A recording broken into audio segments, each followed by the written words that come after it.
I have to try to tell this story in less than 5.5 minutes. I don't think I can do it. I'm going to try. I used to drive the Zoo Train in Erie, Pennsylvania when I was a teenager, when I was like from maybe 14 to 17 or, no, 15 to 17, 16 to 18, something like that. I started working there when I was 14 at the zoo. That's why I got confused. That's one reason I got confused. This, by the way, is trestle number 1, which kind of figures into the story. This is the train coming across the trestle back into the station. Okay, one day I go in to drive the train and the battery's dead. So I jump the battery, I go up to the barn, get a jump starter, barn's way up. Wasted a bunch of time, right, but I got it running and took it down and picked up a load of passengers who were already waiting there because I was late. So as soon as I got it started, I went down and grabbed some passengers, we took off. Now, the train ride, the first part of it is first you go over trestle number 1, and then there's a very sharp turn, and it goes up this really long incline, about 100 150 yards, and into the Wild Safari Tunnel, which is actually the train's garage at night. It's just a big long garage built over the tracks with 2 sliding doors.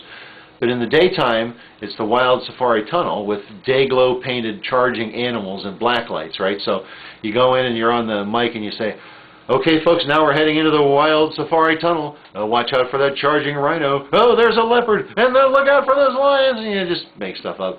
Because the little kids are just screaming, they're having fun, and the teenagers are making out, 13-year-olds all making out.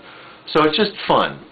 And then when you come out, you very shortly thereafter go over trestle number 2, where you say, "Now, folks, we're heading out over trestle number 2.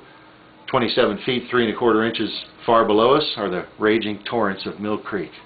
Please don't lean out too far. We've lost a lot of passengers that way."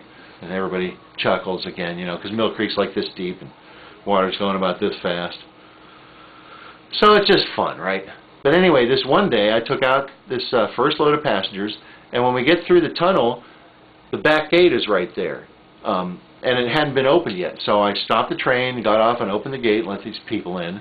And then the train would not start again, because I didn't understand anything about batteries. I was a kid, and the battery hadn't charged yet. So I told everybody, "Sorry, you got to go back and get a refund," and they left. And I decided to push the train into the tunnel there, where I could get to an outlet and jump it again. So I let the brake off, pushed the train into the tunnel. What I didn't realize was that an air brake, which is what this train had, only works when the engine's running. It works off of engine compression. So if you turn off the engine, there's no more compression. So when we got into the tunnel, myself and the train, I'm saying we were going at about walking speed. And I hit the brake and nothing happened.